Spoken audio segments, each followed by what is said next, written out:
உங்களுக்கு நான் இப்போ சொல்ல போகிற சிம்டம்ஸ் இருந்துச்சுன்னா இது சில சத்து குறைபாடாக இருக்கலாம். என்ன சிம்டம்ஸ், என்ன சத்து குறைபாடுன்னு பார்க்கலாமா? வணக்கம், நான் doctor Divya Thangaraj, MD homeopathic consultant. First, கண்டினியூஸாக யான் பண்ணிகிட்டே இருந்தீங்க, சாக், மண், செங்கல் ஒரு ஐஸ் இதெல்லாம் சாப்பிடணும்னு தோணுச்சுன்னா இது இரும்பு சத்து குறைபாடாக இருக்கலாம். செகண்ட், உங்களுக்கு ரொம்பவே ஜில்லுன்னு கோல்டாக ஃபீல் ஆகுதுன்னு நினச்சிங்கன்னா இது அயோடின் சத்து குறைபாடாக இருக்கலாம். உங்களுக்கு எலும்பு வலி ஒரு பேக் பெயின் இருந்துச்சுன்னா இது விட்டாமின் டி சத்து குறைபாடாக இருக்கலாம். ஃபோர்த், உங்களுக்கு கை காலில் டிங்லிங் அண்ட் நம்னஸ் இந்த மாதிரி சென்சேஷன் இருந்துச்சுன்னா இது விட்டாமின் பி12 சத்து குறைபாடாக இருக்கலாம்.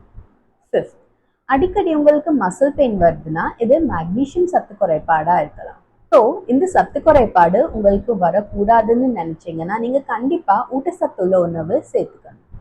கமெண்ட்ல மேக்னீஷியம், விட்டாமின் பி12, இரும்பு சத்து இந்த மாதிரி கமெண்ட் பண்ணீங்கன்னா நான் அதுக்கு ஏற்ற மாதிரி என்ன உணவு சேர்த்துக்கலாம்னு நான் ரிப்ளை பண்றேன். நன்றி, வணக்கம்.